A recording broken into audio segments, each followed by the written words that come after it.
Hello and welcome to Today in the News on Vanguard Live. My name is Damlola Ogunshaki, and this morning I'm starting with Vanguard on the paper review. Vanguard is leading with insecurity. Bandits feed our babies to their dogs, says a bandit now established as the de facto authorities over local residents. That's coming from ZAMFARA lawmakers. Military more determined than ever to go after terrorists. That's coming from CDS.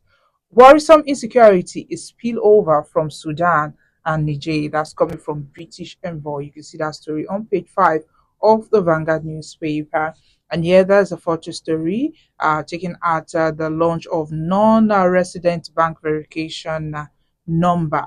Now on page 32, according to GHL, first bank motion dismissed by courts. Customs interceptor explosive concealed in 5 cartons of Quran. You can see that on page 7, page 8. 2025 UTME, JAMB admits error, says 379,999 candidates to retake exam. ASU threatens legal action. Admission of error acceptable. That's coming from NAPTAN.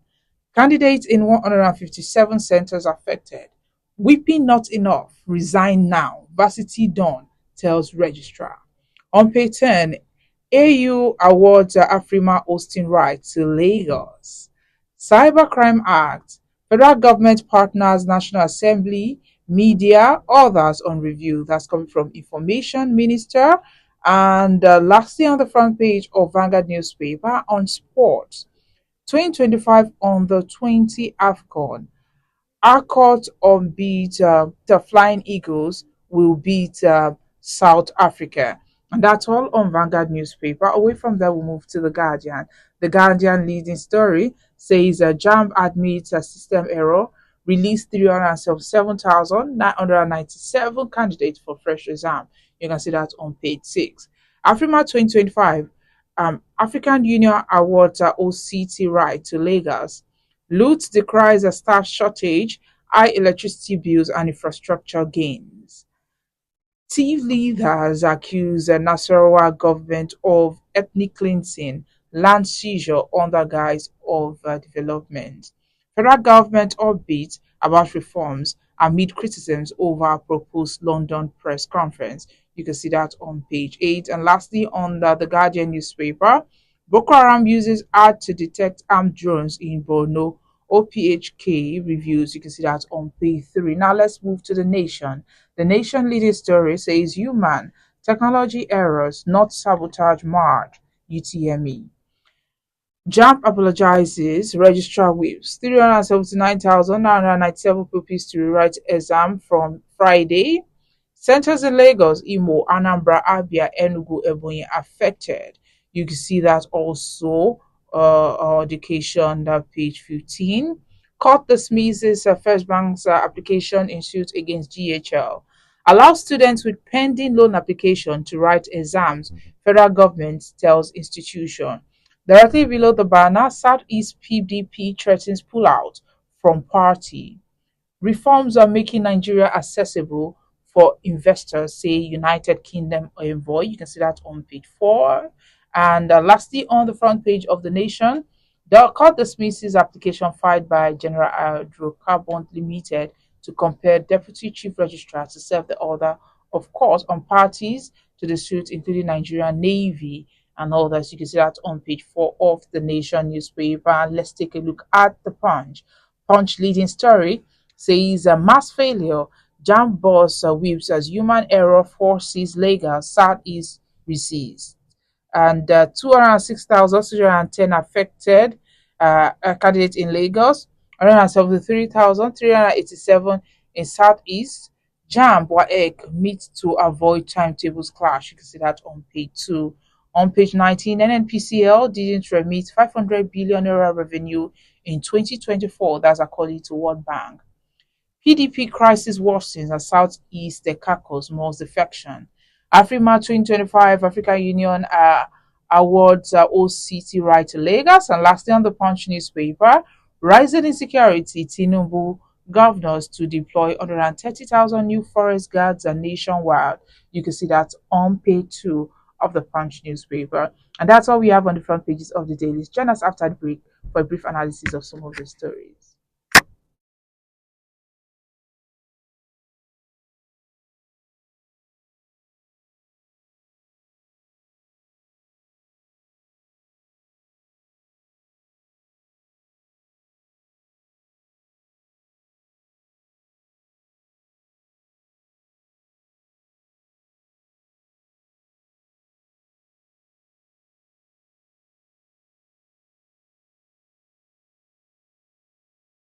Welcome back. If you are just joining me, this is today in the News on Vanguard Live. My name is Damlola Ogunshaki, and joining me to analyze some of the stories on the front pages this morning is Mr. Obidari Mayowa, publisher Global Financial Digest. Good morning, Mr. Mayowa.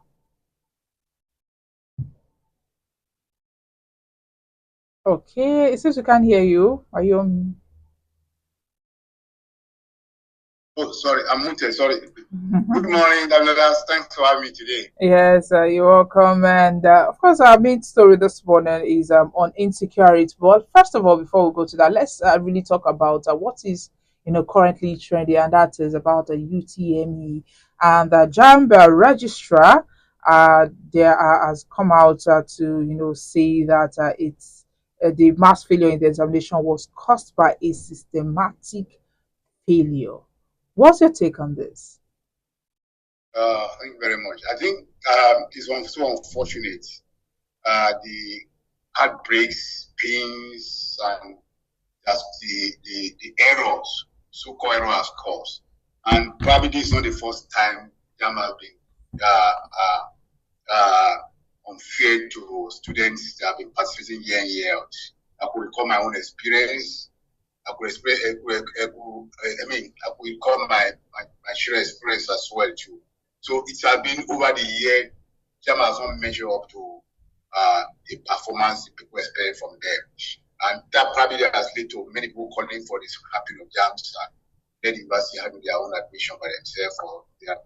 And we will see the lack of confidence in JAMB, why university have to hold their own UTME exams to still screen students that have been to their school. It shows that lack of confidence in the institution. So for me, it was a mess up. And unfortunately, we call it a fertility, I mean, a death. Somebody committed suicide because of the mismanagement of the examination by JAMB. So for me, it's a disaster, and it's a call for a major review of the operation of the board, really. Well, some people have called for the resignation of the JAMB registrar. What's your take on this? Unfortunately, is it the Professor Oloyede has actually received accolade for his reform at the board, his innovation at the board, and all the rest. But I believe beyond the sacking or resignation of the registrar of the JAMB, there are fundamental rots in the system that need to be uprooted, that need to be totally operated for you to have a really smooth, effective, and efficient system in place. It goes beyond removing the registrar. And I think that's a fundamentally wrong thing that happened in that system. We need to be rooted, and you can't isolate it from what is happening in the general system and Nigeria as a whole. Nigeria is going through difficult situation. Nigeria is going through a terrible experience that when many of us who believe in the 70s seen now. Because if you say you are removing the registrar, what happened to the other people down the line? What happened to the person you are bringing in? We have seen what happened at the MDAs and the ministry and the government institutions. There's a big rot, a decay in our system that we need a comprehensive reform. And I think that's what we need to do rather than just isolating the case and point the head of the board, removing them, placing putting somebody else. They are creating jobs. We are no longer following merit in our appointments. So what happened to the person you are bringing to that people? I think what we should call for is holistic overhauling and reform of the system. That's why we can get better results, not to just remove one person out of the whole team. All right, a human rights lawyer, he has filed a 10 billion naira lawsuit alleging abuse of minor rights due to the examination irregularities. What legal precedent exists for holding educational bodies accountable for such failure? Yeah, the lawyer is the person who is a lawyer probably know about the law more than some of us knows about it. The point is that the board sets the rule and they determine what is convenient for them and what is critical for them. And I don't think there's any rule that will say you can't set your time for so time day. I'm not aware of that. Maybe not. I'm not aware of such laws. So if the lawyer find a way there's a law that prohibits such thing, then they go ahead and do it. Of course, I've read so many reports of people, leaving their home 4 a.m. to go to the center. They won't get there at 6 a.m. 6:30 a.m. They put in the days and they miss their time and all those kind of things. And years back, I remember to have to take my daughter to the JAMB center. There was torrential rain. I left home 5:30. We had to be there 6 o'clock, if not too far from home. We had to reach. We were living in the road. Now we drove to that center. In that place, I saw people coming 7 o'clock drenched, but they are coming from far places. And the situation where the JAMB had to post people far away from their location, I'm not sure it's right. And that's why we call for a total overhaul of the system. What to inform posting people from Lagos to state to another state to go and write jobs, where players to go with them, lodge in a hotel for them to meet the deadline. I think that need to be reformed administratively, and I think that's administrative work for JAMB, not a court case, so to say. So I think what government should need to, if you want efficiency, I think to advocate the situation why the JAMB structure itself be reformed, more transparency, more efficiency due to the system. Now that you are using computer-based examination, it should be more efficient. It should plug high level, high tech to conduct the election so that you can have a good fix. We have seen the election conducted in the US and other countries, and as soon in less than 24 hours, we already know what the direction of the election is good. So why can't we have that same technology deployed to conduct our examination in such a way that it show transparency and remove all the other minor things that cause pain for students? And I think that's what we advocate for, not asking for sacking, not taking people to court or do other things or timing. I think if you have to people have more centers where people can't go more than 10 minutes drive, 5 minutes drive to their location. And I think we resolve some of those problems. But do you think there should be an independent oversight body, to monitor and evaluate the conduct of national examinations in order to prevent future occurrences of such failures? No, we need to build a system that works. No, that's not building bureaucracy that another bodies who are working, who are supervising. No, they are not children. The people are appointed these officers are professionals. They have age and they have the exposure and the experience. What we need to advocate is building a system that works.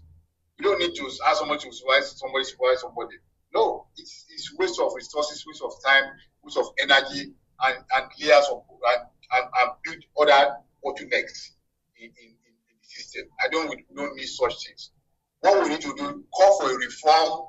When we have efficient, effective, transparent system that works, and the process of recruiting competent people, merit, not on merit, not that the National Assembly members are donating their cousin, their nephew, their in-laws, and doing those institutions with their incompetent people because of consideration. No, that's what we are. That's the point we are facing in the country today. Employment into CBN, to NNPC, into major masters, MPA, most of those Bible issues have been taken over by politicians. Their cousins, their nephews, their in-laws, they are the ones that can be employed in those places. Either they are competent or not, either they are qualified or not. That's why we are facing these challenges we are facing today. Let the employment to this institution be transparently conducted. Let us have merits above any other consideration. Then we will have efficient system. That's what we should advocate for, not other system of creating other layers of bureaucracy. All right, let's move away from that. Talk about insecurity in the country. A member of the House of Representatives from Zamfara State, Aminu Jaji, has decried the terrifying insecurity in his constituency. He narrated how bandits fed newborn twins to their dogs. He painted a harrowing picture of how bandits attacked, committed mass kidnapping, their crass lawlessness, which have left the communities in his constituency devastated, and many residents displayed. What do you think about this, and what does this indicate about the current state of governance and security in that region? I think we are going back to past where we have the insurgents, the militants having a free time, free in all free to conduct their banditry as they like. Unfortunately, I'm disappointed in this administration, because I expect the president, after returning from his leave from France, to visit Plateau, Benno, as a commander-in-chief. What is his job? What is his calling? He responsible to ensure that the security of life and property and the welfare of the people. These are the major callings of government. And if you are not meeting those things, then the government has failed. I'm so disappointed in the president that he could not himself show himself at the scene, visit those scenes, sympathize with them, and give order. That would send a signal to the bandits and the marauders, saying that we have a person with serious. I thought Buhari was the most incompetent president we ever had. Then we're having a rethink about that today. Because especially the president to be at the forefront to show the bandit that you cannot put this country in danger. He was elected to protect lives and property. People are now afraid to travel on the road again. At some point, we have a relief on that. Now, a lot of people are afraid to travel on road because of these banditries expanding across the nation today. People are being killed one by one only. People are being fed to dogs. Human beings are being fed to dogs. In a nation that have government, that has security again, our soldiers are being killed. They're invading the military bases and destroying them and kidnapping them and stealing their weapons. What happened to our Air Force? What happened to the other security agencies? What happened to DSS? DSS is charging Professor Batutumi to court for making statements. These are DSS that are supposed to be doing episode and discovering, and intelligence, seeking intelligence to nip in the insurgents in the country. Yet they are going after civilians that inside the government.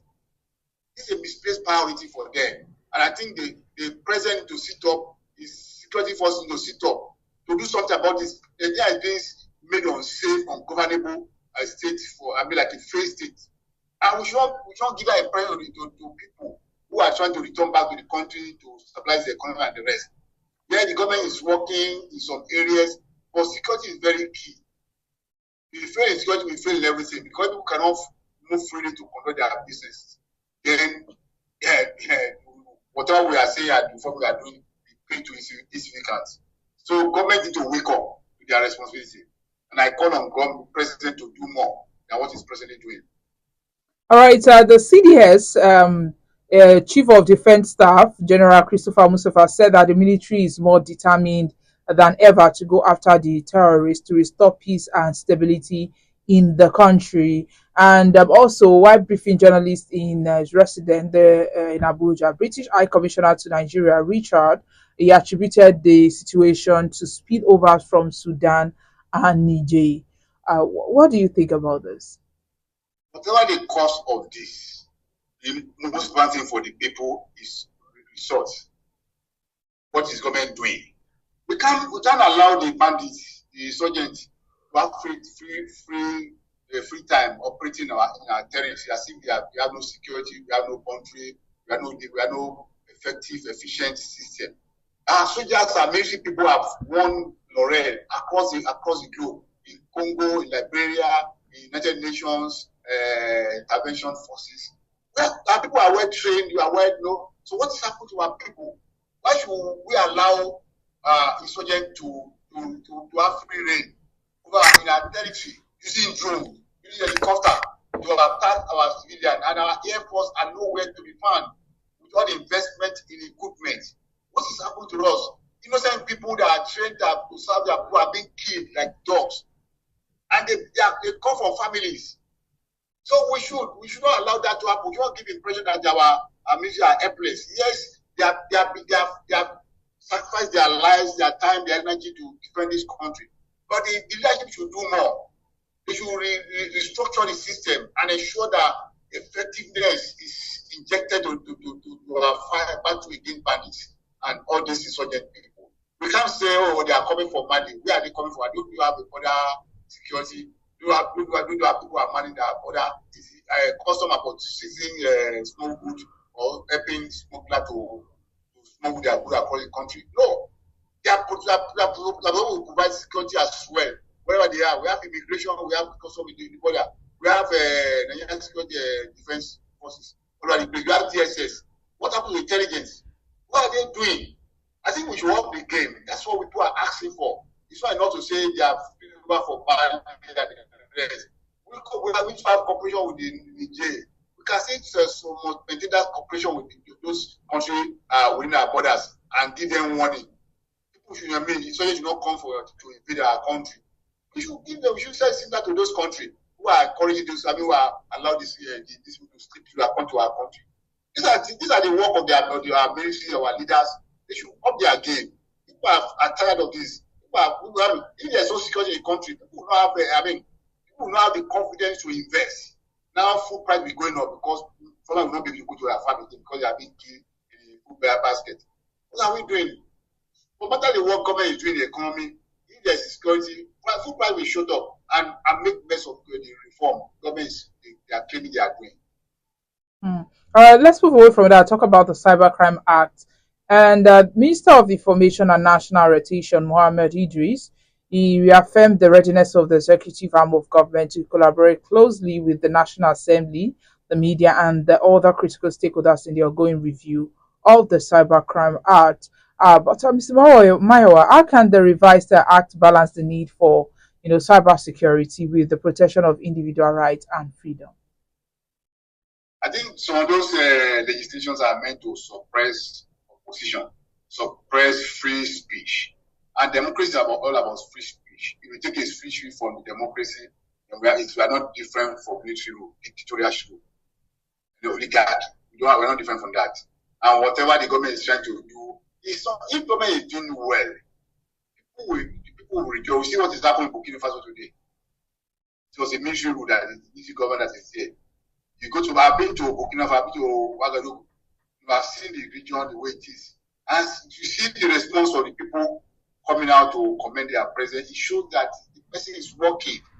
It's transforming. There's nobody want to be in opposition in any way. But if the government is not failing, the government is failing. People will say it, people will express it. But people are feeling it, people are going through the pains. So they will express their pain through their reaction. So it's